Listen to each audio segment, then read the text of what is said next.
These results tonight are on the first 781 people who were kind enough to log on to the survey site. It's at Daniel Cameron MD. They logged on and were able to get through a fairly complicated survey, and it was a great effort on everyone's part.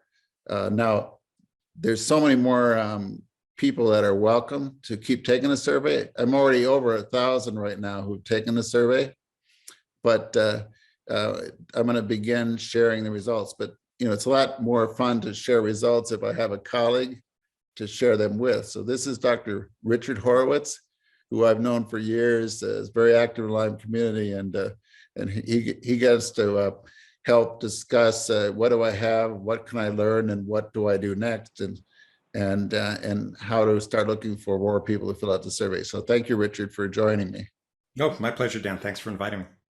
What I wanted to do was look at the burden of COVID itself and the burden of the vaccine for individuals with Lyme disease. And because it's, that's what everyone worries about. What will it do to me if I take the vaccine, if I have COVID, or if I do nothing?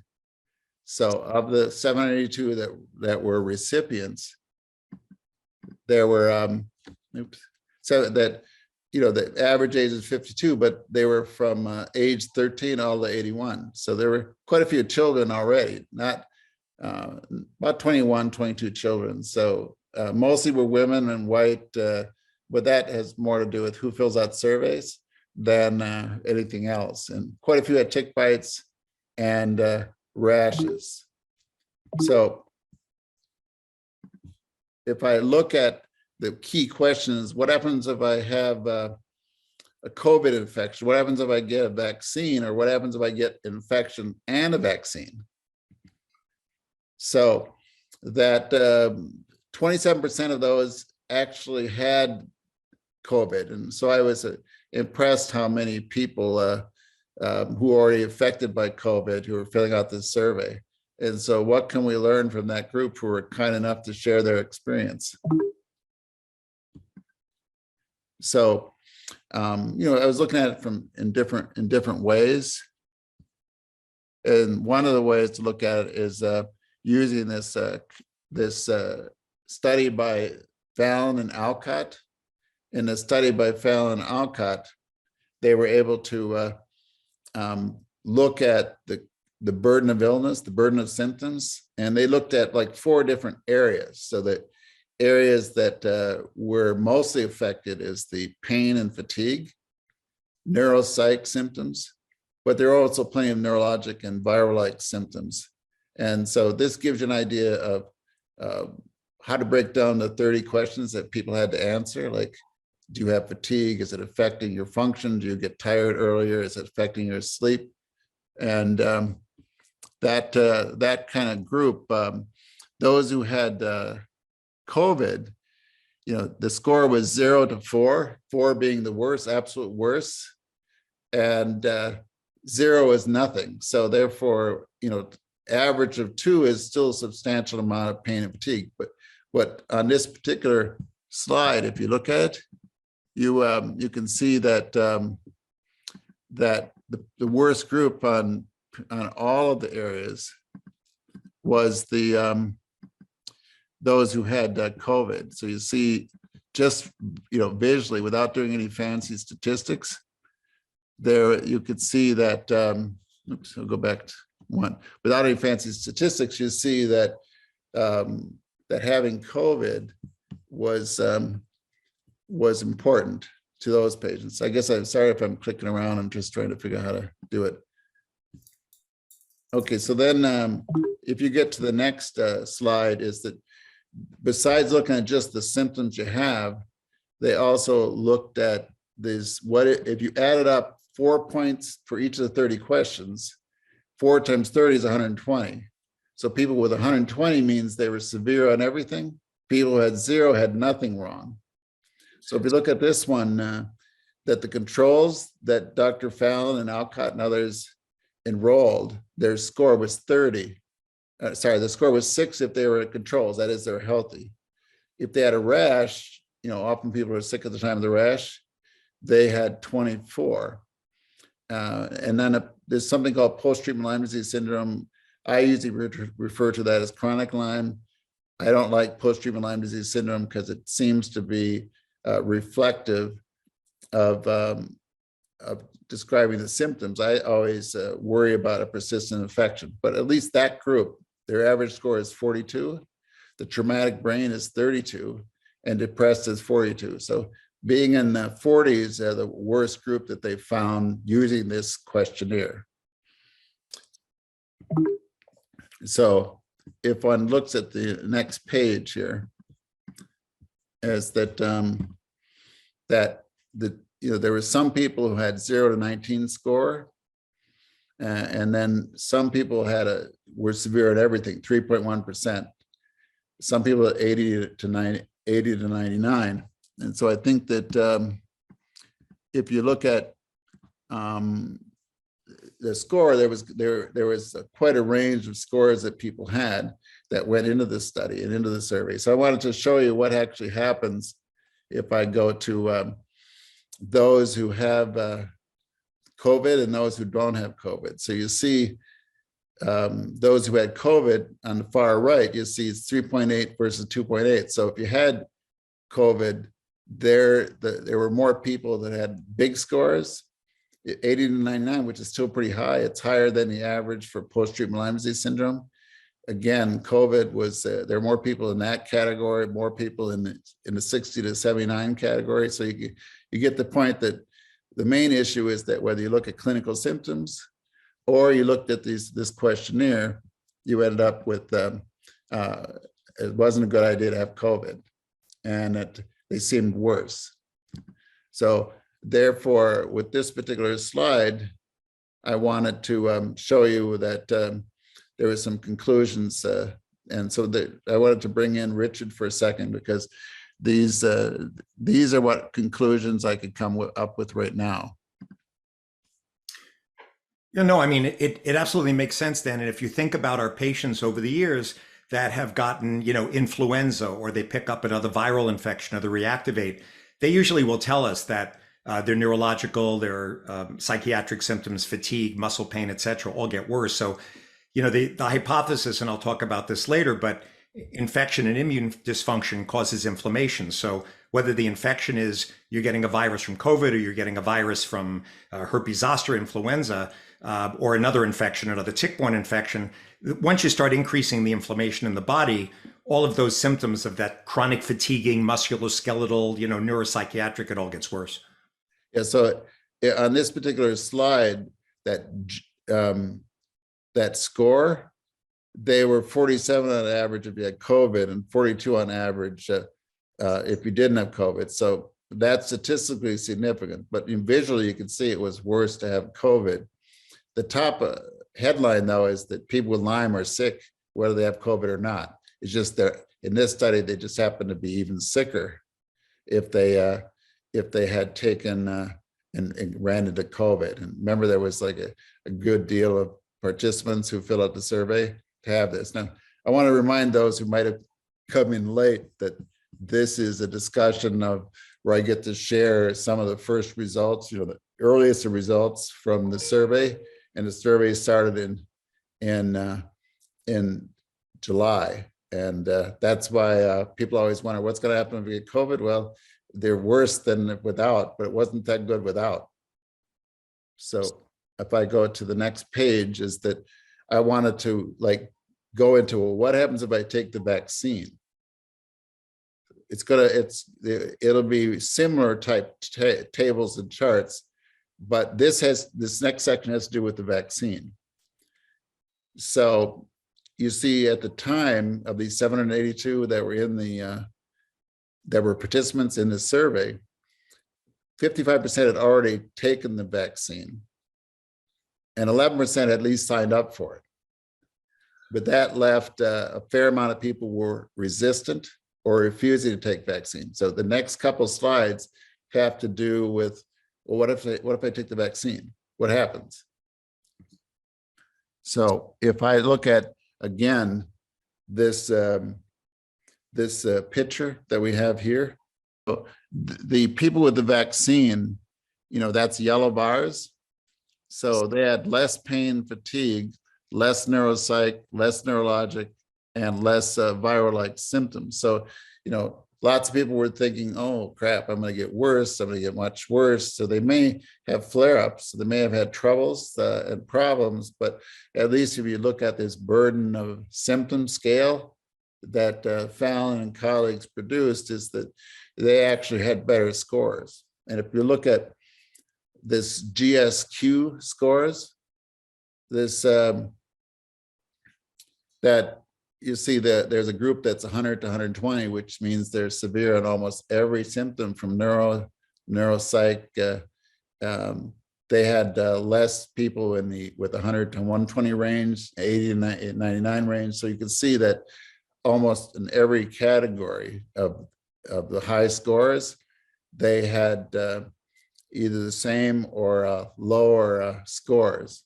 And so that it shows you that if I go to the next slide, that respondents who have had the COVID vaccine had a significantly better burden of illness than respondents who had not taken the vaccine, especially the neuropsych and neurologic symptoms. So that's why when you look at the mean score, and it should be GSQ 30, not 10, that's a typo, but the average score is 41, and of those who took the vaccine, and 45 who did not take the vaccine. So it seemed like there was a substantial problem. We had mentioned earlier that the worst thing is just have Lyme anyway. It's just that the vaccine group, looking at it this way, had a better score. So I don't know. You've been seeing you've been being asked, Dr. Horowitz, all the time about taking the vaccine. So what is this? What do these results tell you? No, I mean, I had recommended it from the beginning, but the main reason I recommended it is simply because the vaccines were keeping down deaths and hospitalizations. And what I would say to people is, generally I do not recommend vaccinations to active Lyme patients because they have overstimulated immune systems. So generally, I'm not one to tell them to go get the flu shot every year, especially because it misses the right strain anyway, at least 50% of the time. And I've seen some horrible reactions to vaccines. But what I will say is the vaccines that cause the biggest reactions I've seen in the past have generally been vaccines that either had aluminum or thimerosal. They were dealing with either mercury-based vaccines or aluminum-based vaccines, which have been associated with autoimmunity. So what's interesting about this is the first messenger RNA vaccine. The reason I hoped it would not have the same issue is because, as you know, Dan, the messenger RNA, it goes into the ribosomes, it makes proteins, and it stops. Now, I never recommended the J&J, and I told my patients, in fact, don't get it way before it ever got released, because like the SmithKline-Beecham, you're dealing with putting DNA in the nucleus, which could change your genome and overstimulate your immune system. So that is, kind of why I recommended when I did Moderna or Pfizer, not J&J. Our patients definitely, I would say at least half of them had significant flare-ups, but the vast majority it went away over time. And some patients told me they actually felt better weeks to months after the vaccine, my wife, by the way, included. I've seen all these different responses from my flare-up, I feel terrible, and then some people saying, my God, I feel great. So it's been all over the spectrum from what I've seen. But fortunately, I think I've only maybe had 2 or 3 people in the whole practice that have had long-term symptoms from the vaccine where their overstimulated immune system kept going. But otherwise, everyone's done well.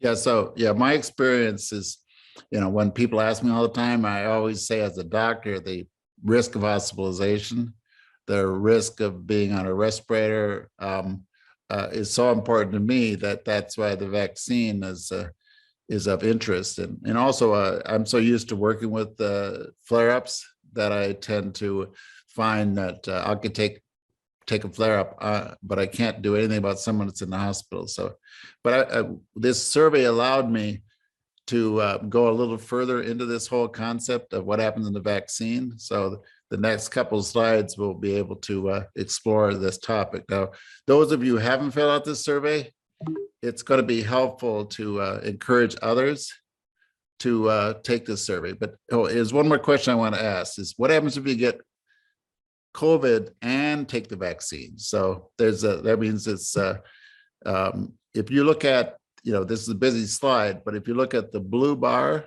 those 62 people that they, once you have COVID, which is the red bar, it's not good to have COVID.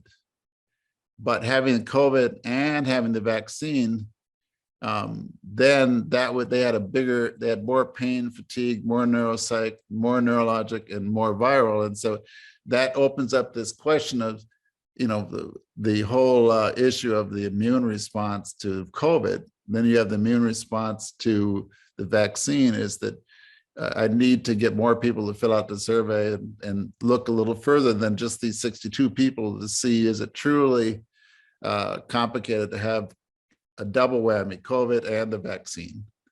Or is this just a spurious, because when you only have 62 people, it's not really so clear cut, other than it's the more people fill out the survey, the more friends you had to fill out the survey, the more information I could do. So you see how this data kind of brings up more questions than answers when you only got 62 in that group. Okay, and then if I look at the score, the 30 question score, you see the both group where they had the COVID and the vaccine. You see their average score was 48. And you can kind of see that visually, that the blue lines are bigger. The yellow lines were those who took the vaccine. So you see they're bigger on the smaller scores. And then of course the COVID mean is 47. So whether you have COVID or COVID with the vaccine, that's 47, 48. So when you come to this slide here, it says that respondents with Lyme disease and COVID, the Lyme with the vaccine had the lowest burden of illness. So you see that's 40, and on the bottom, those who had COVID infection were 47, and those with COVID infection vaccinations were 49. So just don't get COVID, and so at least it gives you this kind of interest that we're still in the 40s. It's still important to get your Lyme under control, but not everybody has the luxury. It can be tough to treat Lyme in this pandemic. So you see, so any thoughts on that chart, Richard? No, I know it looks pretty clear. There's just a couple of questions I'll ask you, Dan, that came in the chat that maybe you can do it before you come off the slide. Lonnie had asked in the both group, you mean both Lyme COVID and the vaccine, correct? Right. The bottom one is both of them, because I can't see the chat from where I'm sitting. Yeah, no, that's why I'm reading it This too. is, you have the initial, you have the COVID, and then you say, oh, I'm going to have the vaccine. And so that group, we don't know if it's a random group. It could be that if you get the vaccine, you get, if you get the infection, you're scared enough, you're unnerved enough, and you don't want to go through that problem. And so that could be why they're sicker and agree to the vaccination. But yeah, it both the infection and the vaccination is the 49 group. Right. And Linda had asked, are the COVID positive vaccine group those who had COVID before or after the vaccine? That I have to look a little further. Says that the way this group tonight, and I'm glad you're all on tonight, is I'm sharing the first crack at it, but as soon as I share it, immediately there's more questions than answers yet. So that's a hot issue I have, is what came first? Did they get the vaccination and then get COVID? So the data, the more people that fill out the survey, the more I can drill down and figure out what came first, the chicken or the egg, or in this case, vaccine and then COVID, or COVID and a vaccine. So it could be either way. Good question. So what else can we learn about the participants with Lyme disease who have had COVID? So this is an interesting chart because it says, well, of those 180 some that were admitted, of those that were the 180 some that had COVID, what level of illness was their COVID? So you see the bottom three bars, these are people who are not hospitalized. Like the 91 participants, they weren't hospitalized, but they had significant limits on activities due to their illness.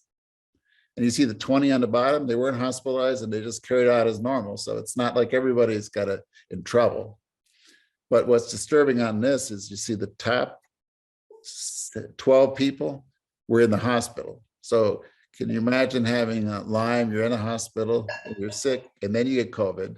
So even 2 of them were put on a non-invasive ventilation or high flow oxygen devices. So, once again, the survey, as it increases and more and more participants come in, I can get a better idea of what happens to somebody in the hospital. So what's your experience, Richard, with hospitalization? Because 12 of that group ended up being hospital. I don't know enough details to know what the nuances, but what are your thoughts about hospitalization?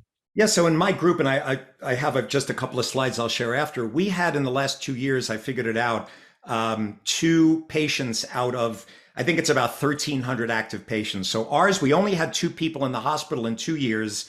Only one of them was on a vent, and none of them died.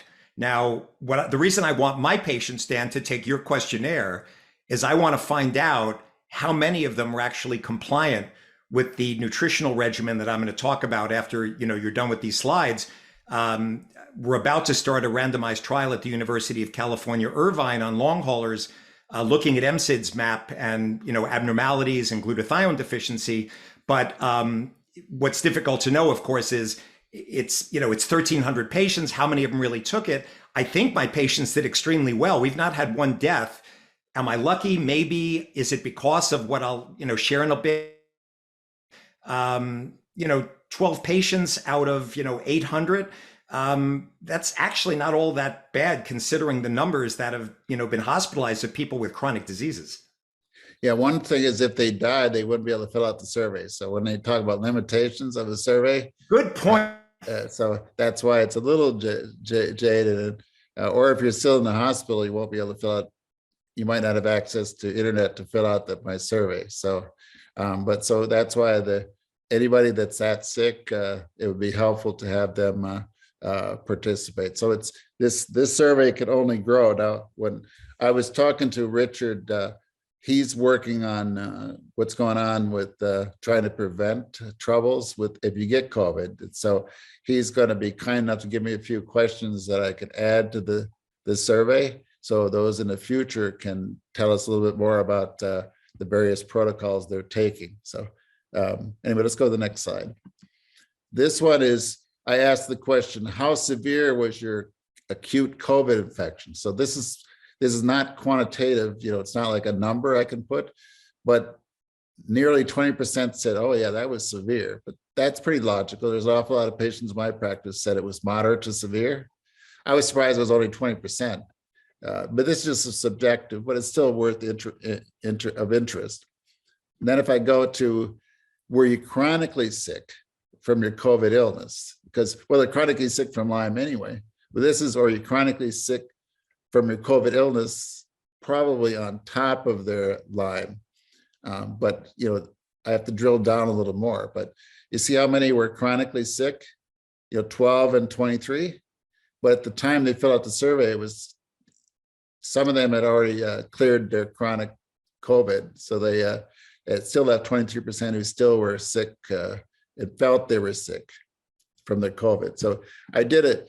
I drilled down a little more that Richard and I were talking about how many people had long COVID. It's a little tricky because the long COVID is, is that a doctor driven, or is that a patient driven?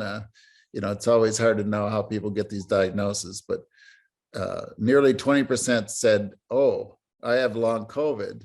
And of course they've had Lyme or they wouldn't be in the questionnaire. So it was just as many as those who said that I have shortness of breath chronically, and more than those who had loss of smell and taste, and many more than pneumonia, clotting disorder. There's a few people who had other findings. There's a few examples on the bottom, like, most of them are, just more of symptoms that look a lot like Lyme, but there was a couple CVAs, a TAA, a POTS, a hypercoagulable state, lupus, but they're all like one particular thing. So when you only have one, you're never completely sure. So given that many people who had COVID and Lyme, you remember we talked about they have a worse burden of illness. But what are your thoughts about the side effects and problems that these patients are having who had COVID?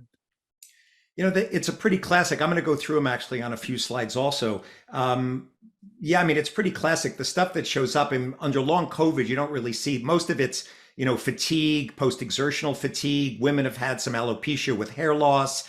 Shortness of breath definitely shows up, especially in the people that have had COVID pneumonia. What doesn't show up on here under long COVID is the neuropsychiatric, especially cognitive, is like almost 55% there was a study done over 3,000 long COVID patients. It looks a lot like, honestly, like chronic Lyme, and we'll talk about why. But you don't see that in your graphic there, but that's kind of what's showing up. It really looks like chronic Lyme.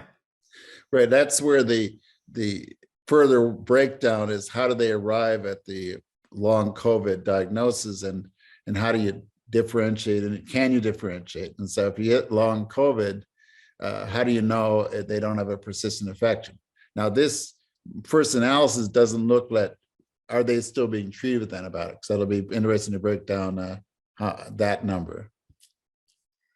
So if one looks at what else can we learn about participants with the Lyme who've had the vaccine, is we start looking at how many had which vaccine. So just over half who fill out the survey had taken the Pfizer. Moderna's 34%. So there weren't too many who took the J&J, and there was a couple other ones that they've taken. So then I said, well, I get asked all the time, are there any side effects from the vaccine, from the COVID vaccine? And you see the green bars is that, over 80% had side effects, that they reported having side effects from the vaccine.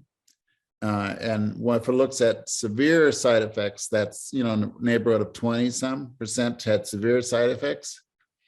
And so that's what they're telling me. And so then I went to the next phase, which is, even if you had side effects, is, well, how long did they last? So just like in people who don't have COVID or and don't have Lyme, is that most of the side effects were pretty substantial and no matter what vaccine you took, but most of it was over within 72 hours. It still left about 10%, no matter which virus you took, said they had chronic issues related, and severe issues related to the vaccine. So it sometimes mirrors people who don't have Lyme, how many side effects there are, how often they have it, and then it settles down within 3 days. Now, what I find is my patients hate side effects and hate that flare-ups and hate problems. And so this echoes the fact that anything that any of my patients do, whether it's diet, whether it's stress or anything else, they'll often have flare-ups. And so sure enough, with the vaccine, they'd have flare-ups. It's just that, how does this look from, what do you think about this particular chart? Or Richard? Patients would have said also, Dan, that, for some it went away within a couple of days, for some it took weeks. As I said, in my practice, the vast majority got better. I think there's only 2 or 3 in the whole feel like their immune system's still overstimulated, but. Yeah, well, it's really important still that the side effects for those, even if it's 10% had severe side effects after that time, it's still, we got to drill down. The more survey participants that come in, the more information you can get on the side effects and the details on the side effects. So now this is how many said that they reported their Lyme disease was worse. So this didn't say worse for how many days. It just means that if you ask a COVID vaccinated patient, are you worse? Yes, but it doesn't show up on their burden of symptoms, doesn't show up on the neurologic end, but there seems to be something to the vaccine. It may not affect them in one way, but it still might stir up some issues. And so it's a credible worry that people have in my practice that, yep, they could feel something. And I see that in my practice all the time, because people say, whoa, I didn't like that. Of course, having a flare up, they forget, well, they did it to try to prevent hospitalizations and a respirator, but still they often will complain, boy, I'm pretty sick, or I have a flare up. You must see some flare ups after the vaccine. Yes, Rich? absolutely. Okay. This one is that, what can we learn about children? Now, I said that there were 23 participants that were children aged 12 to 18. And this protocol, which you don't get too many protocols where they allow children in. Most of the time they need consent. But the Institutional Review Board allowed me to go in and ask children to, is it okay to work with the parents? And so we only got 23, so I can't give much statistics on that. So I'm going to be working with volunteers out there, and anybody that's a volunteer that knows children, knows how to communicate with parents who have children.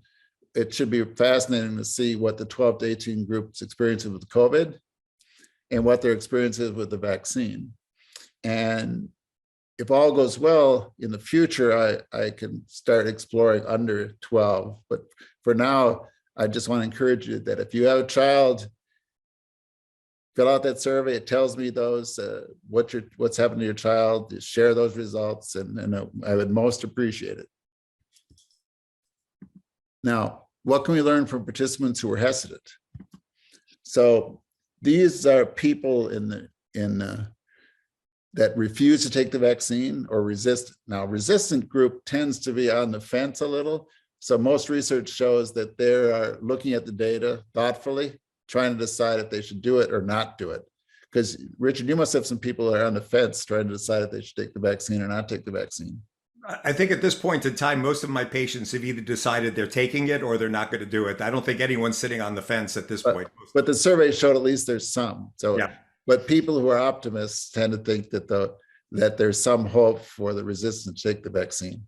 And so this kind of data, even if you already decided you're not going to do it, at least you got some data to know what your risk is. Because you're always making some risk assessments and benefits and risk assessments, and your family's asking you, and your friends are asking you, and your grandpa's taking it, and your grandson's taking it. So it's nice to look at, well, what's going on. So that means that 1 out of 3 is resistant or refusing. So that's those 3 figures on the right. So then I decided, because one thing about the survey of this style is I can get from quantitative, which is numbers, to qualitative. What are people saying who said, I don't want to take that vaccine? So I have a few slides on what did people say? And I could publish these things because I have consent, I have IRB approval, and it's a formal study. So this person said, dealing with Lyme alone has already been debilitating, and I've made some progress. I'm afraid to regress and have much the same symptoms and lose my quality of life and work. So that is something I've certainly have heard before. And the next one is, because I don't trust it's safe, I don't trust the government. I've heard that before. Now, what I always tell people is that just because I took the vaccine doesn't mean I trust the government, doesn't mean I trust the CDC. I'm not any more trustworthy, and I'm not trusting them anymore now or leaning on the CDC about Lyme disease just because I took the vaccine. But it is a common thought.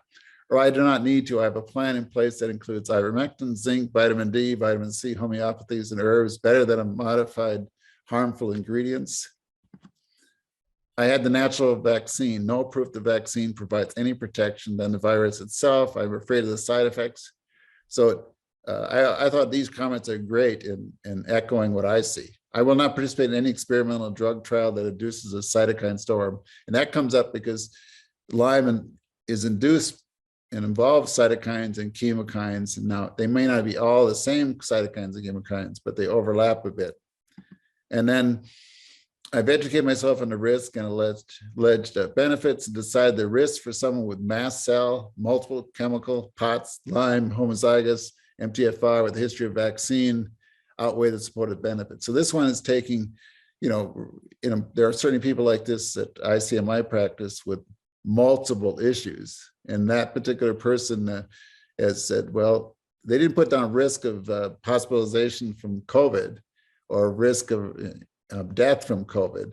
But I assume that was part of their risk equation. They just focus on that what problems they have with the Lyme. So the final summary, because before I get into this final summary, we're going to move and transition to a few questions if they pop up, and then we're going to Dr. Horowitz is going to discuss what we could do with this variant, what are thoughts on the variant, and what are thoughts that are running around on is there something we can do, and even if the research isn't there, what do we know? So let me get into this final summary of where I'm at right now. And the other thing I should mention on the final summary is this is a snapshot of what's available in the database. Now it's going to mature and we'll get to know it better later, but we only started this survey in July. And we're already in the 1st of December, which means there was a lot to process to get this data out, get this to everyone. So at least all of you on this particular talk tonight and those who look afterwards, you're sharing some early information before I get to process it all. But the final survey is that the burden of illness is high for individuals with Lyme disease, even if you don't get COVID or vaccination. So that shows you, remember how high that the 45, 50 or higher or up to 100 on the scores. The second is that individuals with Lyme disease who have COVID had the highest burden of illness. 1 out of 5 with Lyme disease reported long haul after their co-infection, which is important. Individuals with Lyme disease who have had the vaccine had the lowest burden of illness. So they had the lowest scores, they had the better symptoms. And 1 out of 3 is unwilling to take the vaccine at the time of the survey. So I feel blessed that I'm able to get this much information from the first 700 who finished the survey. Before we move to transition, Richard, what are your thoughts about the findings so far? I think it pretty much fits, Dan, everything that's been you would expect. It's that, people with Lyme already have inflammation. And as I'll show you in the slides I'll go through, it's the same inflammatory cytokines with COVID and Lyme. So it's like pouring gasoline on the fire. You would expect Lyme and COVID would make them worse. 1 out of 5 with long haulers, the numbers that I've seen is anywhere from 10% to 80% get sick. 25% seems roughly reasonable. A recent study that just came out in the week was almost 50%. So yeah, I mean, and as I said, the people in my practice scene have generally done well. And as I explained in a chat I just put, I had, I was really on the fence to do it, but once I saw the numbers preventing. Oh, we might have lost Richard. Okay. I can help you with a flare, but I can't help you if you die. So it's like, first I've got to protect you. Then afterwards we can see at that point kind of like how to lower your inflammatory burden. Okay, so Richard, thanks for this first part of our discussion tonight, for sharing your thoughts on this particular data. So I'm going to flip, I think I'm going to go over on the next couple of slides, just in order to write papers on this subject. There ends up being quite a few papers about Lyme, on the vaccine, on hesitancy of the vaccine. And there's this is 24 references for this paper I'm writing that I've identified so far that tell me about cytokines, chemokines, inflammatory process. And then this is the other paper on the vaccine itself. So I'm not going to go through those things other than when I finish writing the papers, those references will be in there for a discussion. So that's why this first part of our discussion tonight, the bulk of it is sharing what I found so far, and definitely DanielCameronMD.com, my website. You can get to that survey. Encourage those who haven't filled it out, your kids, your grandpa, to fill that survey out. So what I'll do now is I'm going to switch over to Richard's presentation. I think it should be. I can just put it up then. I'll put. Can you put it up? Okay, if you can put it up, that'll be fine. There you go. Perfect. Okay. Yeah, so I just have a quick 12-15 minute presentation just to put people up to date a little bit about some of the updates, especially with Omicron just coming out. and also because some of the newer drugs that are coming out from Pfizer and Merck are not yet available. My disclaimer, conflicts of interest, you've seen them before. My views do not represent the views of any of the tick-borne disease working groups, HHS or the US. By the way, the good news yesterday is the first New York State Department of Health tick-borne working group met yesterday. Rick Osfeld and I were there with members of the Department of Health. They're still looking at, I think, another 15 or 16 people to join the group, but very nice group of people that we worked with yesterday who seem very well motivated. So let's talk a little bit about the Omicron variant that's come out and why people are concerned about it. There's a much larger number of mutations on the spike protein, which means it can theoretically better attach to cells. It has another mutation, which gave alpha and gamma, the prior ones, their increased transmissibility. And the reason people are concerned about it is because the vaccines that are out there, which are targeting the spike protein, any change in the spike protein can make it harder for the immune system to recognize it, and also maybe make it less susceptible to monoclonal antibody. But keep in mind, and we just had our first case, by the way, in the US, if you've been watching the news in California, somebody from South Africa actually got it. But at this point, Delta is 99% of our cases. And it may be that Delta still is going to be the primary variant that's going to be out there, not this one. Only time will tell. So regarding Lyme and COVID, where this gets a little bit tricky, I think maybe not for us in the Lyme community, but for others, is that many of the symptoms in Lyme overlap COVID, both in the acute phase and in chronic disease. So in the acute phase of Lyme, you can get fevers, chills, fatigue, headaches, cognitive problems, psych issues, muscle and joint pain, chest pain, shortness of breath, diarrhea. That's exactly what we're seeing in Lyme and COVID. The difference is in acute COVID, these patients are losing their sense of smell or difficulty with taste. And that's more actually with more of the alpha variants, not so much with Delta. The Delta is more actually, I've got nasal congestion, sneezing, dripping. And you, of course, see a lot more multi-systemic organ involvement like the lung inflammation and COVID pneumonia, which is possible in Lyme. I mean, you can get a Lyme pericarditis, et cetera, but we don't really see it to the same extent we're seeing with COVID. And then there's difference between chronic Lyme and long COVID, where although the symptoms overlap, what I point out to people is that in Lyme, the symptoms usually tend to come and go. You've got good and bad days. And of course, the pain migrates. Migratory muscle pain, migratory joint pain, and migratory nerve pain are the hallmarks of Lyme. There's only 7 diseases in medicine that cause migratory pain, which are quite easy to differentiate. And of course, in Lyme, the symptoms will increase or decrease with antibiotics, whether it's Herx's or feeling better. So there is a way to tell the difference, but just looking at the symptoms, they do overlap. If we look a little bit at symptoms of PASC, of post-acute symptoms, or COVID long haulers in children and adults, some of the studies are showing that 50% of the children may have one symptom for greater than 4 months. It's about the same number, Dan, you just showed, about almost a quarter had 3+ symptoms. And in this particular study, which looked at almost 4,000 patients, the one you'll see below, cognitive dysfunction was 55%, like what we're seeing in Lyme. Another study, 1,700, it ranged from 10 to 80%, had a chronic fatigue illness, muscle weakness, insomnia, anxiety, depression. And if you did have COVID pneumonia, they would see pulmonary issues on CT or diffusion capacity. Women also, a lot of post-exertional fatigue, hair loss, very, very common in women.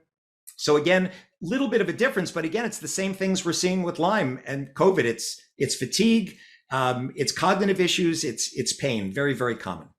So what are the potential etiologies that might be present in these long haulers? One, we might have viral latency. Maybe the virus is dormant, evading the immune system, causing a low-level inflammation. Someone earlier on the chat had asked about Epstein-Barr. There are articles now that are showing that some people have had Epstein-Barr viral reactivation. I've seen it in 1 or 2 patients. I did see a reactivation of Babesia in one of my patients who had COVID. An overstimulated immune system, absolutely. We are seeing autoimmune markers in COVID show up just like you see with Lyme. So just like with Lyme, you might get an anti-nuclear antibody, rheumatoid factors, a lot of the autoimmune markers, they're seeing it in COVID too. I suspect mitochondrial dysfunction will be similar to Lyme. Garth Nicholson, when he published his studies on mitochondrial dysfunction in Lyme, it was 1/3 of the Lyme patients had mitochondrial dysfunction because when you get all of this free radical oxidative stress, the mitochondria don't have anything to protect them from that free radical stress, whereas the DNA in your body, of course, has histones protecting it. And then we're seeing quite a bit of post-immune POTS. So just like Lyme can cause immune-mediated POTS, we're seeing it in COVID. So any of you out there who are suffering from long hauler syndromes, if you happen to say, I'm tired, I stand up and I get dizzy, I get palpitations, I'm anxious, I have cognitive issues, I feel like I'm going to pass out a lot, or I do pass out, those are classic symptoms of POTS, of postural orthostatic tachycardia syndrome, seen in Lyme, seen in long COVID. Both of this is because of this immune-mediated reaction. Some patients may have problems with the immune system, decreased natural killer cells. What's not shown up, and this would be interesting in the Lyme community, no one's looked at it. Lyme patients have generally low immunoglobulins, low IgG, and low subclasses, specifically subclass 1 and subclass 3. We published this a couple of years ago in the Precision Medicine papers. It would be fascinating, Dan, to be able to see in your study, in the patients that developed long hauler syndrome or who got worse with COVID, were they immune deficient? Were these the people with chronic variable immune deficiency or subclass deficiencies with IgG? Or did anyone bother to check their natural killer cells, zinc levels? These would be the things, to drill down on. It would be absolutely fascinating if we could capture some of this data in this wonderful study that you did. And the one I'm going to talk to you about mainly today, just so when you get off this call tonight, you'll understand what I'm generally doing for my patients. The one deficiency I really want to talk about is glutathione, and I'm going to explain to you why. And then I'll show you also deficiencies in minerals like zinc, why it's so important. We did get approved to do a randomized controlled trial at the University of California, Irvine. We got the money to do it through the MSIDS Research Foundation. So I'm not sure when it's starting. This has been going on for a long time, but we've got the money and it's been approved. We are going to look at long haulers at UCI. We're going to look at 16-point MSIDS variables in the long hauler patients and also look at what role glutathione deficiency may play in those patients who are long haulers. So why do the symptoms overlap in acute COVID and also in these long haulers with Lyme? Well, it's because in both diseases, you get what I call the 3 I's: infection, whether it's bacterial or viral, causing immune dysfunction and inflammation. The symptoms of COVID and Lyme are both driven by inflammation. And interestingly enough, they're due to the similar cytokines, TNF alpha, IL-6, IL-8, IL-17. So therefore, you'd expect similar symptoms because it is inflammation that's causing the symptoms in both diseases, whether it's fatigue, headaches, brain fog, neuropsych issues, or POTS. So the prevention and treatment approach I'm going to talk to you about is addressing inflammation, which is why people get sick from COVID and from Lyme, of course, through 3 major pathways. The first is going to be the NF-kappa B pathway, which is inside the nucleus of your cells. When that switch gets turned on, it ramps up all these inflammatory cytokines. The second pathway is called the NRF2 pathway. When you get free radical oxidative stress affecting the cell membranes, it causes NRF2 to be activated. But what happens in COVID, it downregulates NRF2, and you need NRF2 activation for inflammation. And finally, there's another pathway called the NLRP3 inflammasome pathway, which is very important in these people who have macrophage activation syndrome, who get the worst cases of COVID.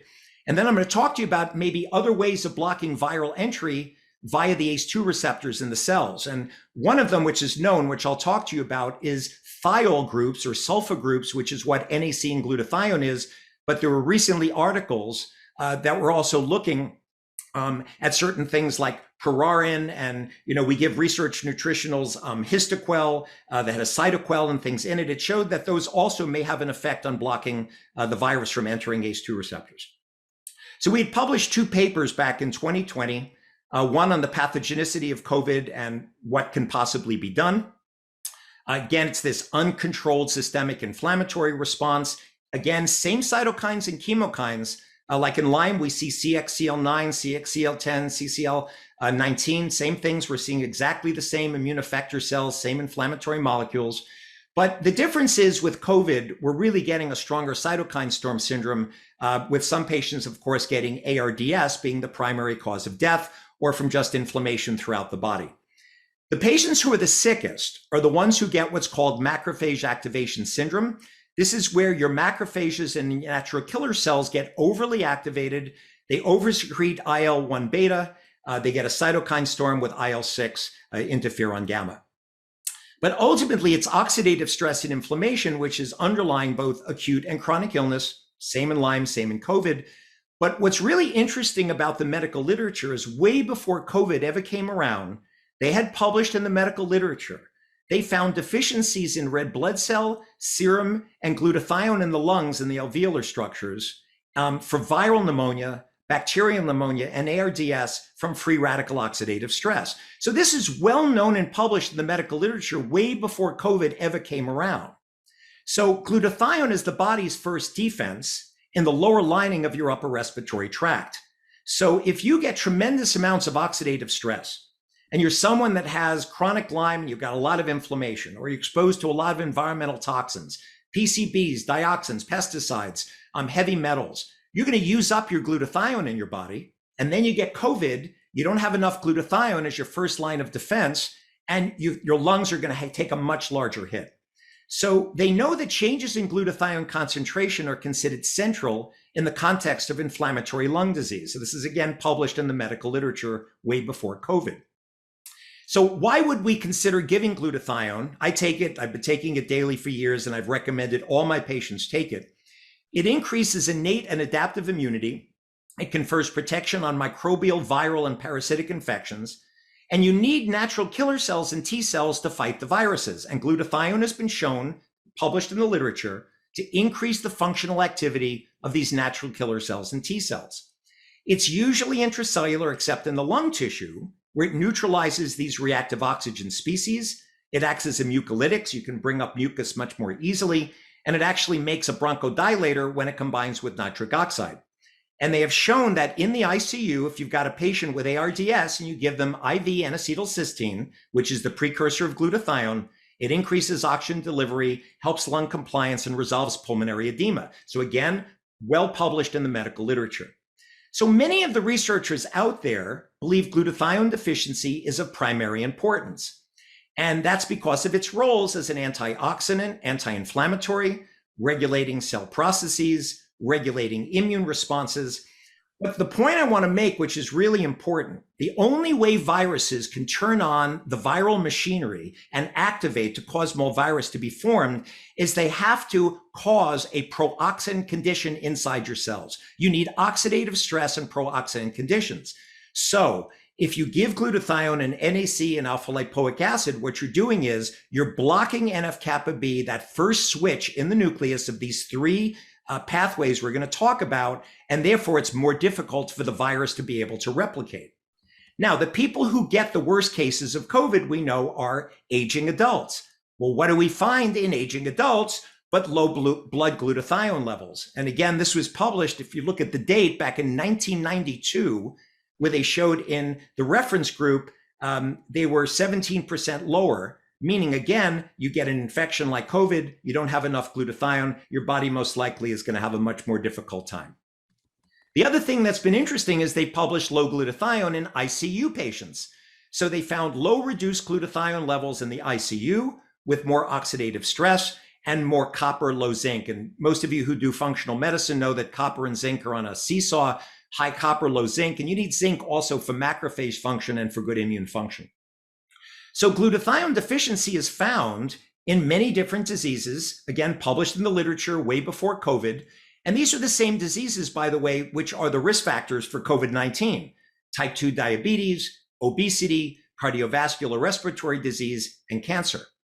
So in our practice, this is the second article we published in Respiratory Medicine Case Reports. And I have the honor with Dr. Freeman and James Brucese, who, congratulations, James, he finished medical school. He got through 4 years. We've got another Lyme doctor out there who understands what he's doing. We published this article. It was only 2 cases, but we've treated about 110 patients at this point in our practice. Out of about 1,300, I think, are active with this COVID protocol I'm about to show you. And as I said, there was 1 patient last year, 1 patient this year in the hospital, only 1 on event, and no patients have died. They all basically took this protocol. So why is this protocol, in my opinion, using these antioxidants so important? COVID needs to lower glutathione levels to replicate. As I told you, viruses alter the intracellular redox state to a pro-oxidant condition, which turns on the viral machinery. So COVID and RNA viruses in general have to lower glutathione to replicate. And as the glutathione gets low, it turns on enzymes that provides a mechanism for viral replication. So there's this process in the cells called glutathionylation of proteins that are involved in the response to infection. So why is this first pathway I've been talking about, blocking NF-kappa B, so important? When SARS protein, when it attaches to your ACE2 receptor and interacts with NF-kappa B, it regulates IL-6. And when IL-6 goes up, intracellular glutathione levels goes down. So there's this feedback loop that low glutathione has been associated with increased IL-6. And IL-6 is, again, one of these major inflammatory cytokines we see with Lyme. So COVID is stimulating a positive feedback loop. It's increasing IL-6, which is lowering glutathione by stimulating NF-kappa B. And that's why we want to block NF-kappa B. So NF-kappa B is also associated with these pro-inflammatory mediators, which are associated with the worst outcome of COVID, with ARDS. And it's needed not just in causing inflammation, but also in the resolution of inflammation when there are genes in your body called antioxidant response element genes when they are expressed. So it's very important to lower down NF-kappa B activation and also to get NRF2 stimulated, because when COVID attaches to the cells, it also downregulates NRF2, which also lowers glutathione. And then there's a third pathway, NLRP3 inflammasomes, also increasing inflammation. So the three supplements which block NF-kappa B, N-acetylcysteine, precursor to glutathione, alpha-lipoic acid, water-soluble, fat-soluble, it regenerates glutathione by 30% in the intracellular compartment, and glutathione. So this is part of the protocol that I take every day. My wife takes. I've recommended it to all of my patients. The doses I'll show you at the end, but they're on my website. You don't have to take notes. I'll send you to the site and you can look at it. And both NAC and alpha-lipoic acid upregulate glutathione. But what else does NAC and glutathione do apart from being anti-inflammatory? They have been published in the medical literature to be antiviral. So they've been published to be effective against influenza, hepatitis, dengue fever, HIV. Why would they be antiviral? Because both NAC and glutathione have sulfur groups called thiol groups on their outside. And when the virus attaches to these two receptors, instead, what it may do is bind to these thiol groups, which may help to block the binding of the virus. Now, this, of course, needs to be proven, but it's been shown for other diseases and other viral infections. And again, this glutathionylation, which happens with glutathione, provides antiviral activity because it's lowering down the oxidative stress in the cells, and you need this pro-oxidant condition to turn on the viral machinery. Why else use glutathione? Because, as I said, when COVID binds to the ACE2 receptors, not only does it stimulate NF-kappa B, causing inflammation, but it also downregulates NRF2. When it downregulates it, it inhibits glutathione release, which is one of the primary major antioxidants in your body. You therefore get more inflammatory cytokines and recruitment of immune cells. So how do you therefore stimulate NRF2 to lower inflammation? The two main products we're using is curcumin and sulforaphane glucosinolate, broccoli seed extract, but green tea extract and resveratrol, all of those four products all upregulate NRF2. And finally, the third pathway, NLRP3 inflammasome activation, melatonin helps to suppress that. So even if you're a Lyme patient who can sleep, and most Lyme patients can't sleep, you give patients 1 or 1.5 milligrams of melatonin, because what I'm looking to do to protect people is block the three most large inflammatory pathways in the body, which is how, again, COVID-19 causes morbidity and mortality. And what's really interesting about the glucoraphanin or broccoli seed extract is it's also antiviral and anti-inflammatory like glutathione. They did a double-blind study that was published in PLOS One. They showed it had antiviral effects, affected natural killer cells, and lowered viral RNA. And they did publish a small study on it in COVID-19 as an NRF2 activator. It had an effect in minutes. So the dose that we are recommending of the broccoli seed extract is 100 milligrams twice a day. And again, melatonin is that third pathway for inhibiting NLRP3, apart from blocking NF-kappa B, NAC, alpha-lipoic acid glutathione, stimulating NRF2, curcumin, broccoli seed extract. So why are these important? Well, if you look at the COVID treatments, we still only have a few effective medications. So what do we have so far? We've got monoclonal antibodies. The new one that just came out, molnupiravir, was just approved yesterday by the FDA, but as I'll show you, 30% efficacy rate for hospitalization and death in the high-risk patients. It's not great. Really what we're all waiting for is to see if the Paxlovid, which is the drug by Pfizer, which they're saying has an 89% success rate, we need to see if that holds up. But right now, we've got dexamethasone. I don't want to give dexamethasone to someone that suppresses their immune system. We've got SSRIs like fluvoxamine, but you've got to ramp up the dose over days. We've got full dose anticoagulation to keep down the clots. We have things, but we don't yet really have a really good antiviral pill, except, of course, which I'll get to in a second, ivermectin, which unfortunately has gone through a whole process, which I think the Lyme community knows well, that sometimes there are treatments that are effective, that sometimes the medical community, for political reasons and financial reasons, will say is not effective. So we've used it's about 110 patients who've used high-dose glutathione, nutraceuticals I'm about to show you with ivermectin, in about 1,300 active patients, 2 hospitalizations in 2 years, 1 ventilator support. Fortunately, she just got out of the hospital. She's well, no symptoms, and no deaths at all. So what did our patients take? We gave them ivermectin at 0.2 milligrams per kilo for 14 days. Why? Despite all of the hoopla that's been showing up, and by the way, Merck created ivermectin 50 years ago. The drug has been talked about by the WHO as an essential drug. It's a very safe drug, not animal ivermectin, but human ivermectin. The first study was a 5,000-fold reduction in viral RNA in culture. There's 26 studies and 10 randomized trials showing positive effects, including getting off ventilators. So the fact is that if we had this in Lyme, everybody would be jumping up and down for joy and going, oh my God, we've got an effective drug. So here's what we've been giving to patients. NAC 600 milligrams twice a day helps your body to make glutathione. If you get sick with COVID, we double the dose. Alpha lipoic acid, 600 milligrams twice a day. Just be careful if you have hypoglycemia because it can rarely cause blood sugar swings. I average myself 500 milligrams twice a day of glut. If people get sick, we give them 2 grams all at once, up to 3 times per day. That's what we use for acute COVID with COVID pneumonia. Zinc, 40 to 50 milligrams per day, helps macrophage function and immune function. Vitamin C, 1 to 2 grams up to 3 times per day.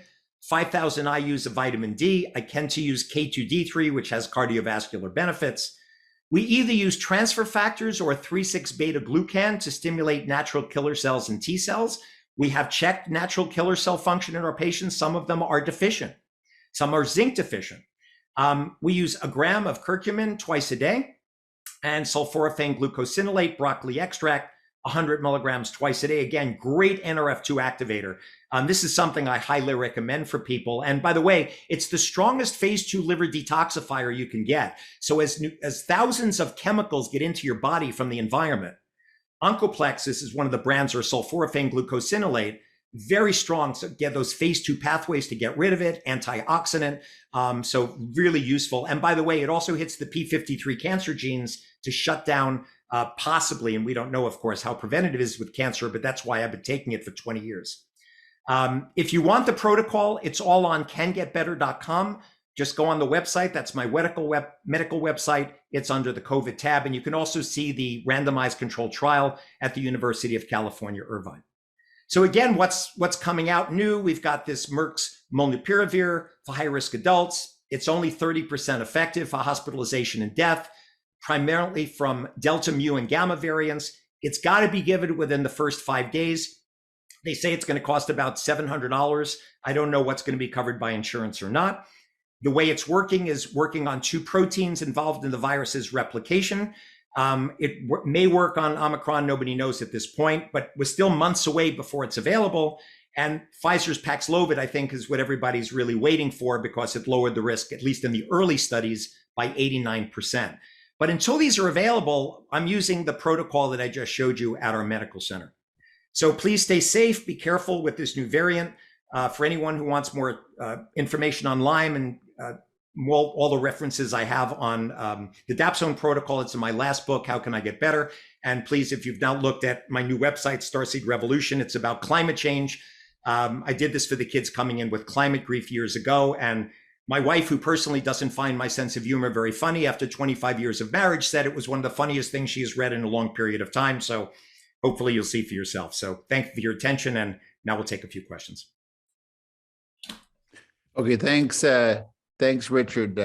It's I know I myself don't use ivermectin or that protocol, but I'm still following those things closely and have been following it even before COVID, even before the vaccine. And so it's this understanding of what's going on in the inflammatory process is so important. We need more research on what's actually going on to try to get a better feel for this kind of illness. So thanks for sharing, describing what people are talking about out there. Yeah. By the way, I was just typing it in, but I can just say it live. Someone asked why I'm not recommending the booster after the vaccines. And I'll tell you, there's two reasons why. One of the main reasons why I'm not doing it is because for me, this is like getting last year's flu shot for this year's flu strain.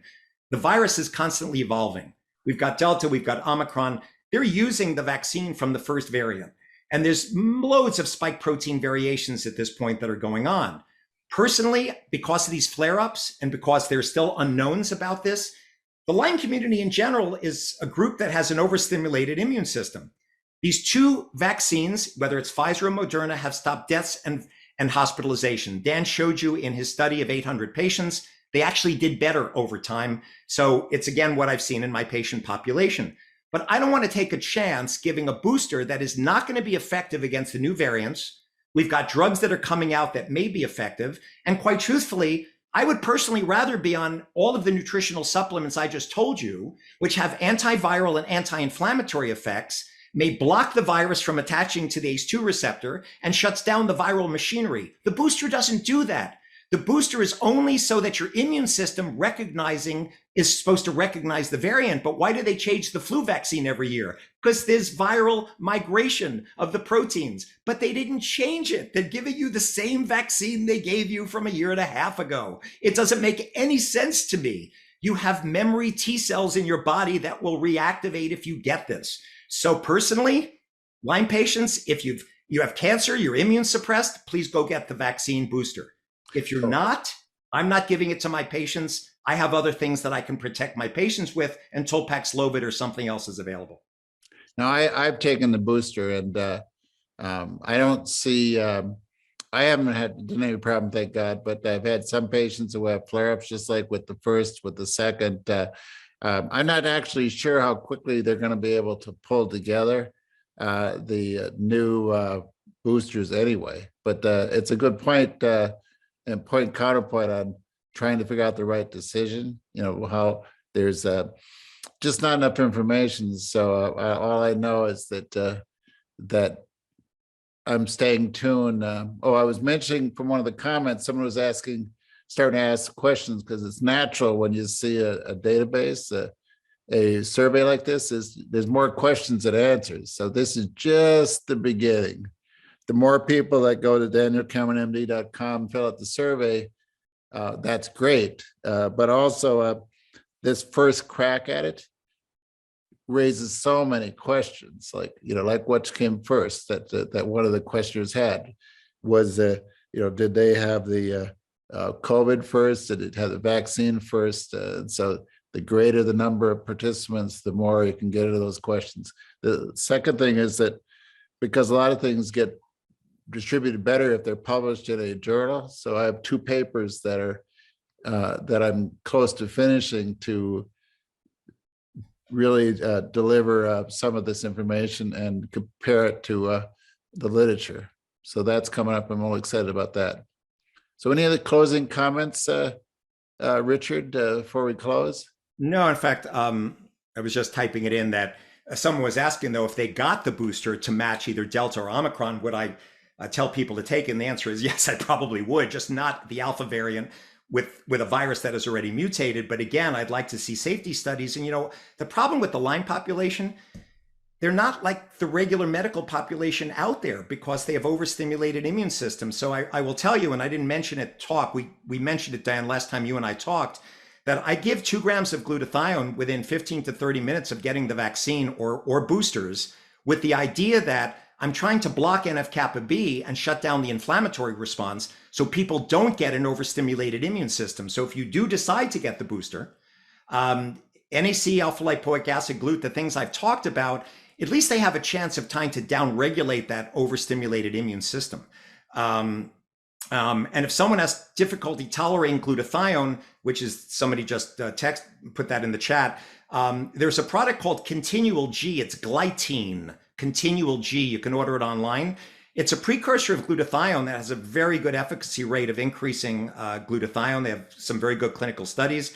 And if you can tolerate, of course, NAC or just get cysteine in like whey-based protein products that you might have in drinks that you might have, that's another way of just getting cysteine in your body because it's glutamic acid, cysteine, right? You can use the amino acids to kind of build up glutathione. Okay, I think my last comment on this whole business is that it's easy to get these vaccines approved because the death rate's high enough, the hospitalizations a problem, and all kinds of post-COVID problems, long haulers. So it's pretty easy to get approved. But there's so many findings, so many things that are important to Lyme patients other than death and taxes, or at least death and hospitalizations, that this type of research captures that's important to my patients, your patients, and those that are out there. So this digs in a little deeper than we get with just the standard articles that are out there that they're looking at the government level. Because if you're already sick with Lyme, hopefully this will just get some energy back and try to take care of the Lyme, not just take care of the COVID. Because you could see how sick they were with Lyme, even when they've had the vaccine, even when they had the COVID. They were sick beforehand. They're often sick beforehand. They're often sick after, and they're still not very happy. And I'm not very happy as their doctor. Right. Well, no, I think what's clear, Dan, and thank you so much for doing this survey. I mean, everyone out there who's known that you've been the primary guideline developer, you've done amazing work over the years, and this is really important for the Lyme community. So thank you for taking the time to do this. And hopefully we'll be able to get more information, as I said, on figuring out on those patients that were long haulers that got sick. Did they have immune deficiency, nutritional deficiency? I think that'll be fascinating to do. So I think that's going to be really important to try and figure that out over time. So thank you again for doing it. I think great work as usual.